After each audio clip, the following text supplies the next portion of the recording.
Terima kasih Tuhan, kami panjatkan di pagi hari ini, di mana atas penyertaan-Mu, atas berkat dan kasih karunia yang berasal daripada Engkau, kami boleh menjalani hidup ini dan boleh berkumpul di tempat ini Tuhan, untuk mendengarkan kebenaran firman-Mu dan juga untuk melakukan aktivitas kami dalam kegiatan belajar mengajar ya Bapa. Ya Bapa, sebentar lagi kami akan mendengarkan kebenaran firman-Mu. Kiranya Engkau berikan kepada kami roh kudus-Mu, roh hikmat bijaksana, roh hikmat dan kepintaran, supaya kami boleh lebih berhikmat, boleh lebih pintar lagi Tuhan, untuk mendengarkan kebenaran firman-Mu. Dan kebenaran firman-Mu boleh kami jadikan sebagai dasar dan prinsip dan motivasi dalam hidup kami, sehingga kami senantiasa kuat, senantiasa berpengharapan dan bersukacita di dalam nama-Mu. Terpuji termulia nama-Mu di atas segala nama. Dalam nama Yesus kami berdoa dan mengucap syukur. Amin. Terima kasih. Kebenaran firman Tuhan untuk renungan kita pada pagi hari ini diambil dari kitab Matius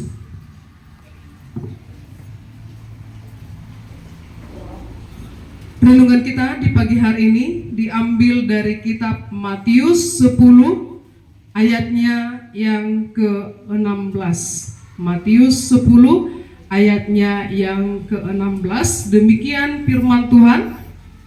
Lihat, aku mengutus kamu seperti domba ke tengah-tengah serigala. Sebab itu, hendaklah kamu cerdik seperti ular dan tulus seperti merpati. Kami ulang kembali, Matius 10 ayat 16, demikian firman Tuhan. Lihat, aku mengutus kamu seperti domba ke tengah-tengah serigala. Sebab itu, hendaklah kamu cerdik seperti ular dan tulus seperti merpati. Demikian pembacaan kebenaran firman Tuhan di pagi hari ini. Baik, Bapak, Ibu, Saudara-saudara yang terkasih di dalam nama Tuhan Yesus Kristus, nats kita pada hari ini itu tadi sudah kita bacakan, dan hari ini adalah hari terakhir pada minggu ini. Minggu ini dikenal dengan Minggu 22 setelah Trinitatis.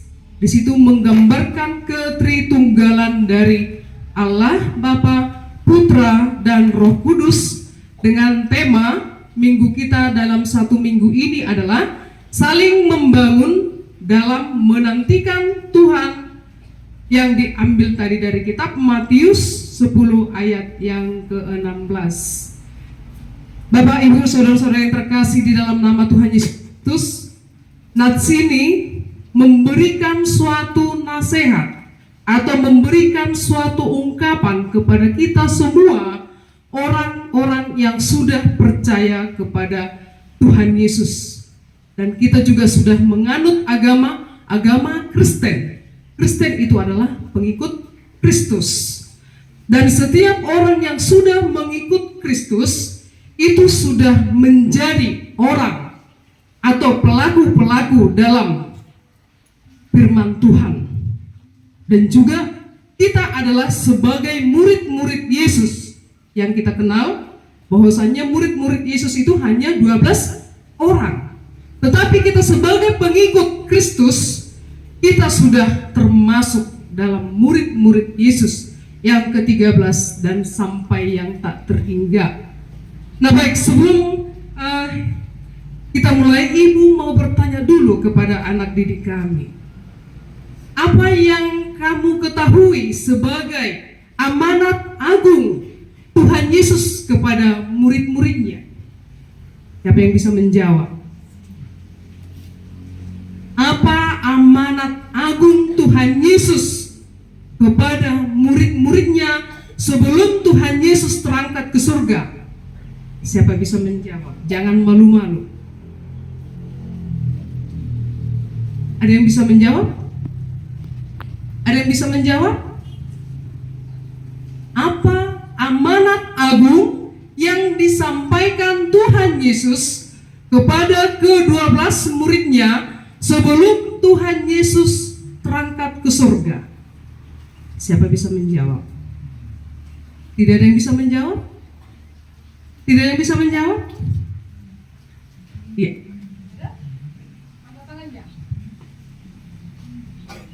Baik ya, itu nanti akan harus kau pelajari ya. Baik, jawabannya adalah amanat agung yang disampaikan Tuhan Yesus kepada murid-muridnya itu adalah pergilah ke seluruh dunia dan jadikanlah segala bangsa menjadi muridku. Pernah mendengar kalimat itu? Pernah apa tidak?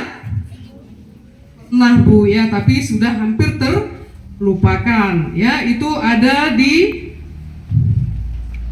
Matius 28 ya, Matius 28 ayat 19 sampai 20. Demikian firman-Nya. Karena itu pergilah, jadikanlah semua bangsa muridku dan baptislah mereka dalam nama Bapa dan Anak dan Roh Kudus, dan ajarlah mereka melakukan segala sesuatu yang telah kuperintahkan kepadamu, dan ketahuilah Aku menyertai kamu sampai kepada akhir zaman.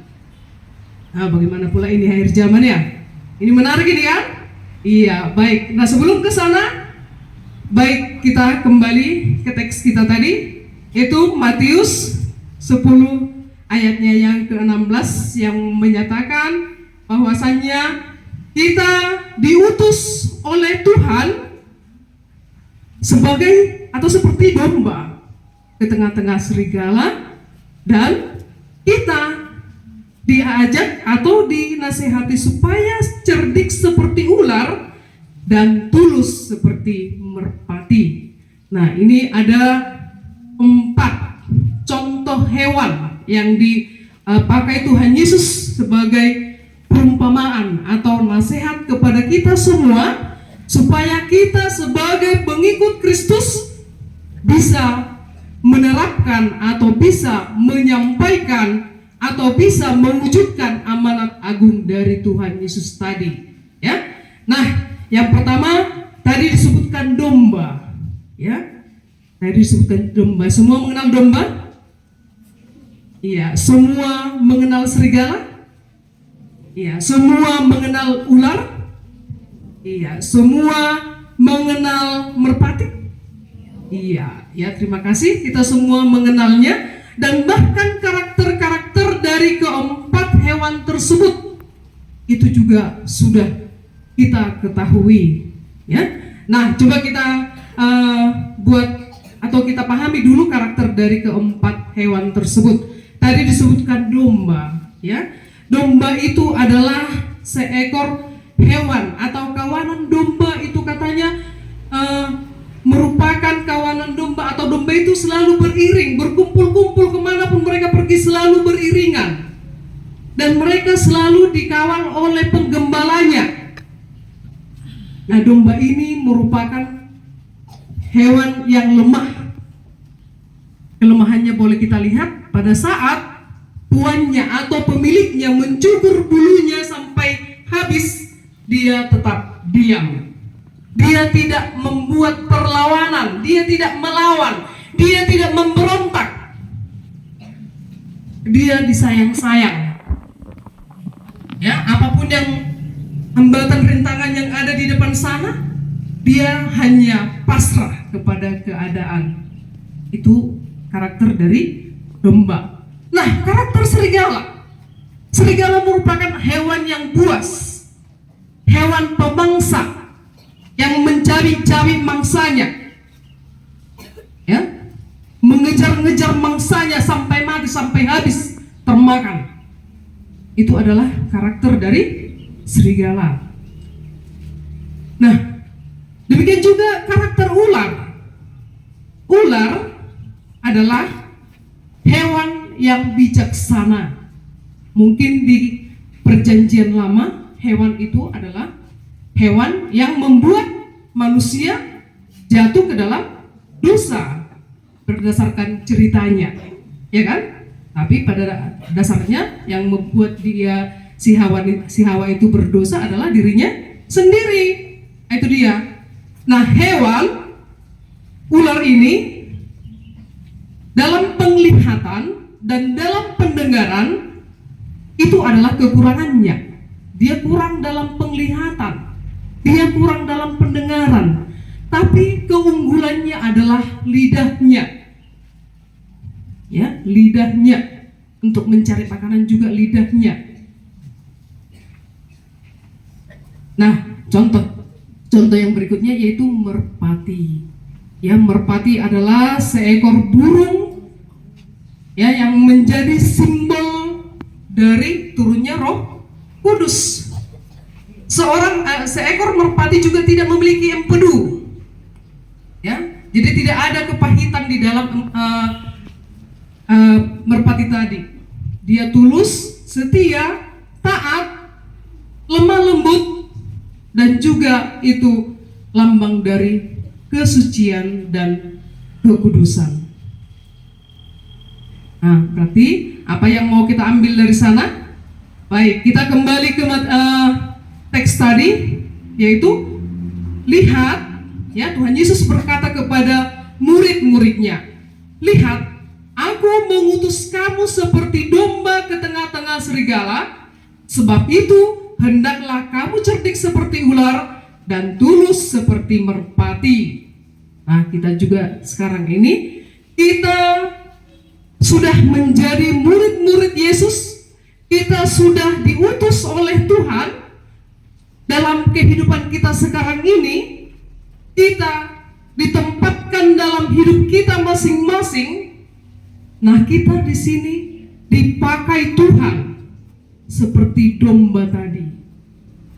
Domba yang lemah, domba yang tidak berdaya di dalam penyebaran kebenaran firman Tuhan, di dalam menjalani kehidupan kita.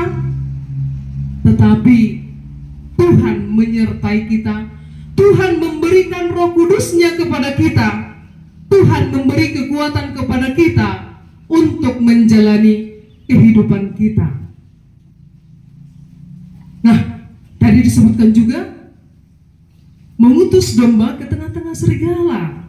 Ya, serigala yang memberikan ancaman, ya, memberikan ketakutan baik ke kawanan domba.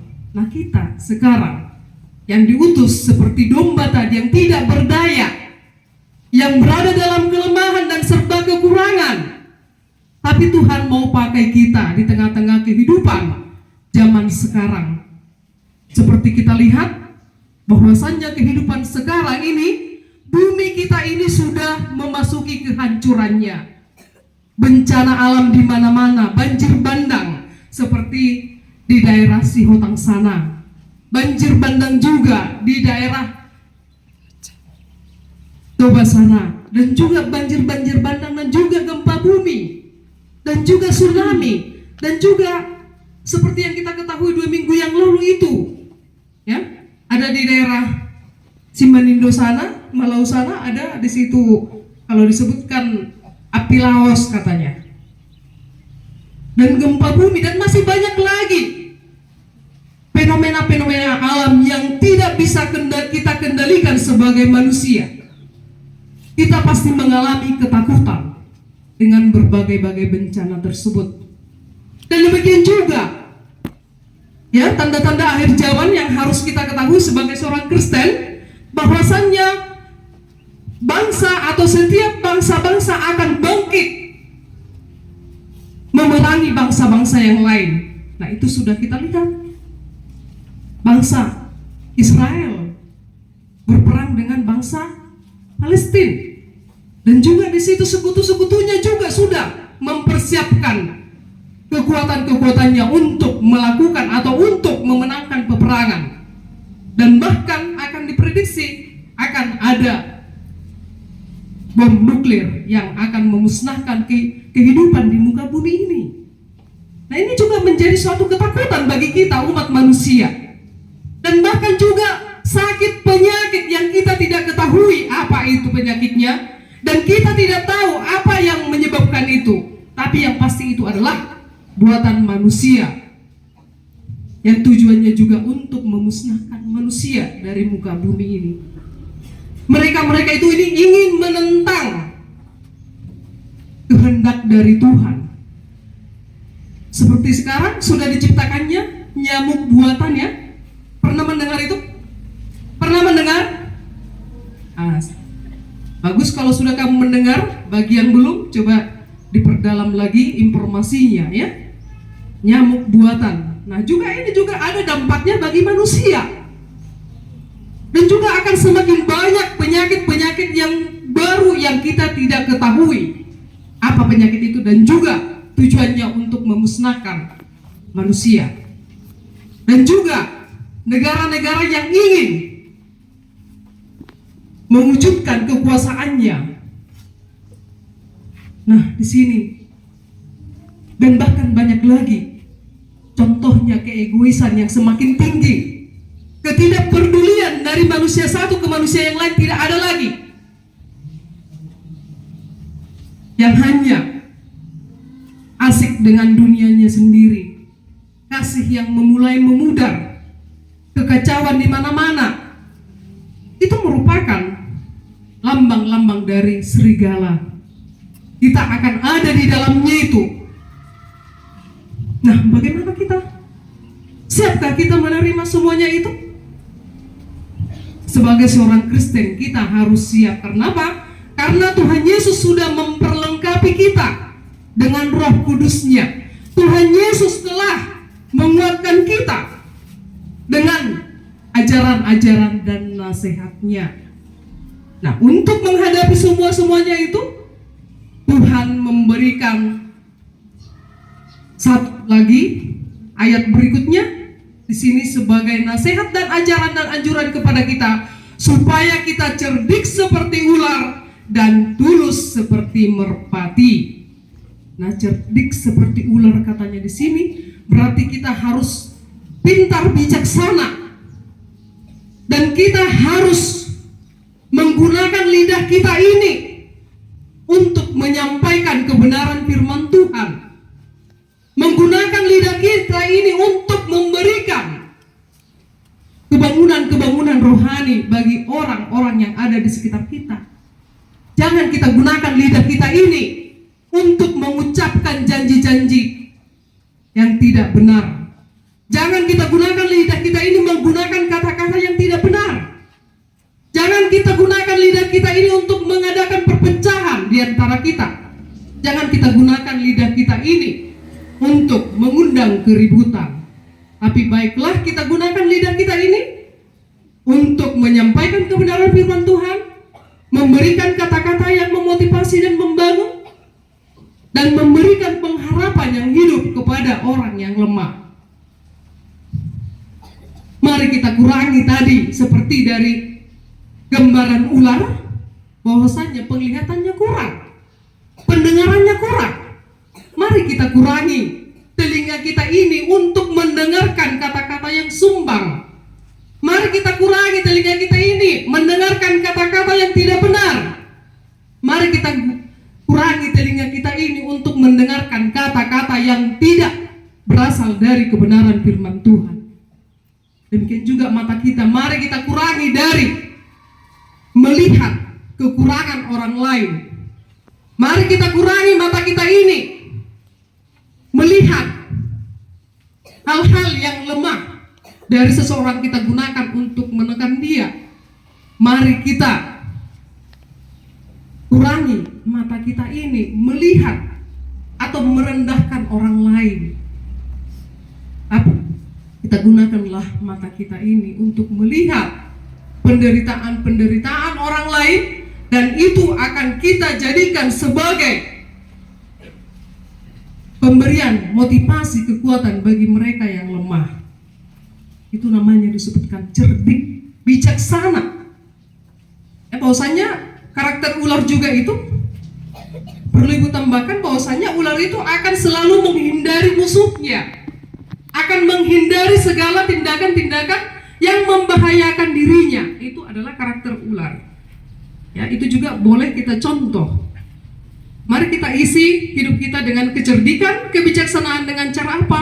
Kita meminta penyertaan dari Tuhan. Nah, berikutnya, tulus seperti merpati. Nah, tulus tadi sudah Ibu gambarkan bahwasanya hati merpati itu tulus, setia, lemah lembut, baik, sumber lambang kekudusan. Baiklah, karakter dari merpati ini kita jadikan di dalam hati kita. Baiklah kita memelihara hati kita supaya tetap kudus. Baiklah kita memelihara hati kita supaya apa? Supaya tetap berada di dalam kebenaran Tuhan. Ya? Supaya apa? Supaya kita bisa menjadi murid-murid Yesus ke-13 sampai yang tak terhingga. Hingga pada akhir zaman nanti, kita tetap setia, kita tetap kuat, kita tetap berpengharapan kepada Tuhan, dan kita tetap sukacita, baik pun di dalam penderitaan, baik pun di dalam kesusahan, baik pun di dalam hal yang tidak kita inginkan.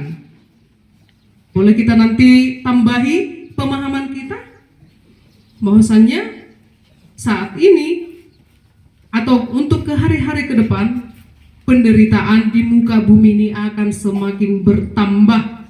Bumi tidak akan semakin baik, tapi bumi akan masuk ke dalam kehancurannya. Nah, dengan demikian supaya kita tetap bersukacita, supaya tetap berpengharapan kepada Tuhan, mari kita tetap melakukan komunikasi hubungan yang intim dengan Tuhan. Supaya apa? Supaya kita semakin kuat diperbekali dengan Roh Kudus hingga akhir zaman, hingga pada kekerajaan Tuhan. Ya, bahwasanya hidup kita ini ada tujuannya. Tujuannya bukan hanya mati dengan sia-sia, mati masuk ke dalam tanah, tapi tidak. Kita mati dikuburkan ke dalam tanah, kita akan bangkit dan masuk ke dalam kerajaan Tuhan. Itu tujuan hidup kita. Jadi tujuan akhirlah yang akan kita tuju, bukan sekarang. Bagaimana supaya kita juga ikut berada di dalam kerajaan Tuhan nantinya. Jadi sebelum kedatangan Tuhan yang kedua kalinya, kita harus mempersiapkan diri, kita harus membenahi diri kita, supaya apa? Supaya kita tidak mati sia-sia di muka bumi ini, akan tetapi kita bisa masuk ke kerajaan Tuhan. Amin. Kita berdoa. Terima kasih Tuhan atas kebenaran firman yang telah Engkau sampaikan di pagi hari ini Tuhan. Tuhan, kami tetap meminta dan memohon kepadamu Tuhan, supaya Engkau senantiasa memberikan Roh Kudus-Mu kepada hidup kami, supaya Engkau tetap menolong kami, supaya Engkau tetap menguatkan kami Tuhan, seperti dalam kebenaran firman-Mu hari ini Tuhan, bahwasannya Engkau akan mengutus kami seperti domba ke tengah-tengah serigala. Tuhan, inilah hidup kami. Pakailah kami Tuhan dalam segala keterbatasan dan kelemahan kami. Berikan kami Roh Kudus-Mu Tuhan, supaya kami boleh mengalahkan keganasan-keganasan yang terjadi dalam hidup kami, seperti kami berada di tengah-tengah serigala Tuhan. Demikian juga Tuhan untuk menghadapi segala pergumulan hidup kami. Ajari kami Tuhan supaya kami boleh menjadi cerdik